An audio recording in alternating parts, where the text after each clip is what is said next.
नमस्कार। हरियाणा चुनाव का ऐलान हो चुका है और अब हम हरियाणा के अलग अलग इलाकों में माहौल क्या है जानने के लिए जा रहे हैं।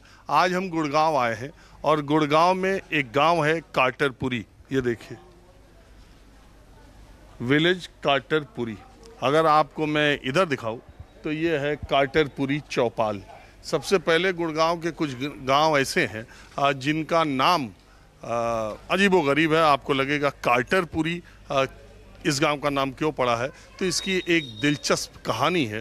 पहले इस गांव की कहानी के बारे में जान लीजिए, फिर मैं आपको माहौल क्या है बताने की कोशिश करूंगा। दरअसल ये दिल्ली से सटा हुआ गांव है और पहले इसका नाम नसीराबाद दौलतपुर था और यहाँ मुसलमानों की संख्या बहुत ज़्यादा थी। और यहाँ एक हवेली यहाँ और यहाँ जिसके टूटे हुए अंश यहाँ पर आपको दिखाई दे रहे हैं, उस समय के जो जेलदार सरफराज थे वो इस हवेली में रहा करते थे। अमेरिका के 39वें राष्ट्रपति जिमी कार्टर की मां लिलियन कार्टर द्वितीय विश्व युद्ध के दौरान दिल्ली में नर्स का काम करती थी, तो इस दौरान वो सेवा करते इस गांव में भी खूब आया जाया करती थी। जिमी कार्टर उस वक्त वो गर्भवती थी और जिमी कार्टर की पैदाइश उसके बाद उनकी हुई और इस गांव से उनका एक बहुत ही बेहद आत्मीय रिश्ता था। जब जिमी कार्टर अमेरिकी राष्ट्रपति के तौर पर दिल्ली आए तो उनकी मां लिलियन कार्टर भी उनके साथ आई और उनके साथ वो यहाँ पर आए। तो नसीराबाद दौलतपुर जो गांव था, जिमी कार्टर के नाम पर इसका नाम कार्टरपुरी कर दिया गया। उस वक्त के प्रधानमंत्री मोरारजी देसाई उनके साथ आए, उनके मंत्रिपरिषद के बहुत सारे लोग आए और जिमी कार्टर ने यहाँ पंचायत यहीं इसी चौपाल में, हालांकि वो करीब 46 साल पहले की बात है, अब वो चौपाल बदल करके ये नई चौपाल बन गई। इसी चौपाल में अमेरिकी राष्ट्रपति जिमी कार्टर ने पंचायत के लोगों से बातचीत करते हुए प्रस्ताव रखा कि इस गांव को मैं गोद ले लेता हूं और इसका विकास मैं खुद कराऊंगा, क्योंकि मेरी मां का इस गांव से एक अलग सा रिश्ता रहा है। लेकिन तत्कालीन प्रधानमंत्री मोरारजी देसाई ने उनकी इस मांग को ठुकरा दिया और उन्होंने कहा कि हम खुद इस गांव का ऐसा विकास करेंगे और आपके नाम से ये जाना जाएगा। और इसके बाद कागज़ों तक में इसका नाम बदल दिया गया और ये कार्टरपुरी हो गया। आपको पता ही है कि नोएडा, गुड़गांव और गाज़ियाबाद, इन शहरों के जो नज़दीक जो ये शहर बसे, तो इनके नज़दीक वाले गांव की ज़मीनें किसानों की एक्वायर की गई। उस पर गगनचुंबी इमारतें, मल्टीनेशनल कंपनीज़ और तमाम वो बड़ी बिल्डिंग्स खड़ी हो गई, लेकिन उन गाँव का विकास उस तरीके से नहीं हुआ। कार्टरपुरी पिछले 46 सालों में विकास या बदलाव की राह देख रहा है।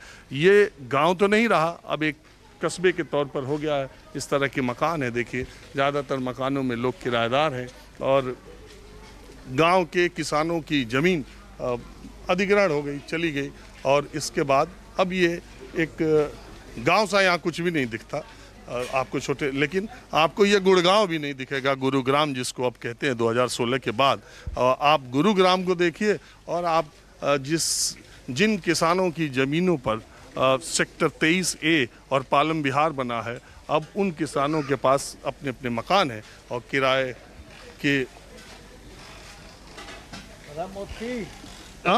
मोती ने बुला रहा हूँ।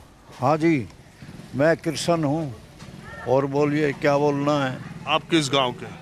ये इसी गांव का हूँ मैं, कार्टरपुरी का। तो पहले था इसका नाम दौलतपुर नसीराबाद, अब है कार्टरपुरी। बीच में एक गांव और भी लगाया, चौमा खेड़ा। ठीक है, ये पंचायत घर है पुराना। ये यहाँ पोस्ट ऑफिस है, ये आंगनबाड़ी है। तो कागजों में भी कार्टरपुरी हो गया? अब कागजों में कार्टरपुरी चल रहा है। मालूम है आपको कार्टरपुरी क्यों है? ये जिमी कार्टर अमेरिका का राष्ट्रपति आया था, उसकी मदर यहाँ रहती थी। तो आप उस समय थे गांव में?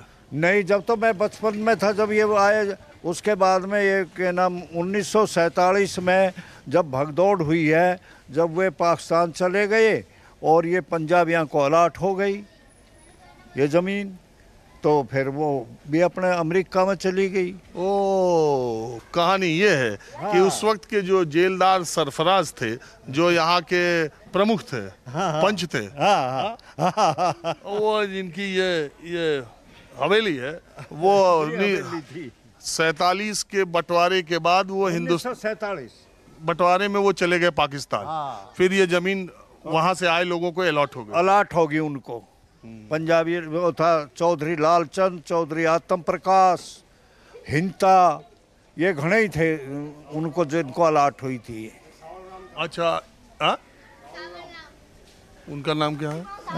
इनका नाम मोती है। अरे मोती जी इधर आओ। तो एक बात बताओ, यहाँ के जो किसान हैं, हाँ, उनकी जमीनें चली खरीदी है बाद में।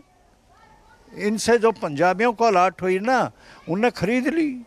तो जो गांव के लोग हैं, हाँ। उनकी जमीनें तो चली गई, उसमें अधिग्रहण हो गई। हाँ, अब एक बार हो गई साहब। कुछ ना, एक बार गई, कुछ हुड्डा में अंसल में चली गई।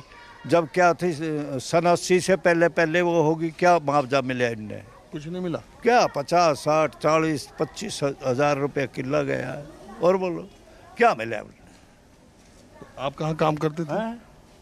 मैं तो आर्मी में था। हमारा तो पिताजी था, 6 किला ज़मीन थी जो मोरिया स्कूल है वहाँ, वो बेच के अपना दूसरी जगह ले ली जयराम जी। मैं तो आर्मी में था, मेरे को ने क्या लेना देना था, हैं?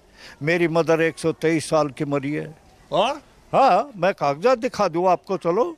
123 मीडिया वाला ने कहीं ने भी कभी नहीं आके पूछा। और बोलो, मैं आपको जो आर्मी का डॉक्यूमेंट है मेरे, उनसे मैं दिखा सकता हूँ मेरी मदर 123 साल की। क्या खाती थी? हरियाणा गवर्नमेंट ने क्या नाम है, हमको वार जागीर दे रही थी मदर को। पहले हमारा फादर को, हम 3 भाई थे, तीनों आर्मी में थे। हमारा दादा भी आर्मी में था। और बोली, एक दादा सुभाष चंद्र बोस की आर्मी में था, उसका तो सिर ही नहीं मिला हमको। ठीक है जी, हमारा खानदान ही आर्मी से आ रहा है। अब के बच्चे? अब 3 बच्चे अब भी थे आर्मी में।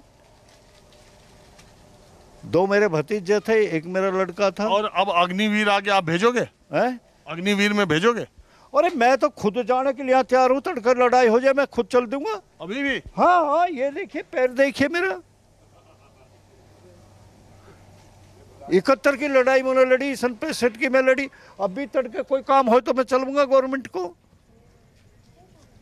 अब भी मैं 10 फुट से डाक मार सकता हूँ। 1947 का जन्म है मेरा। और बोलिए।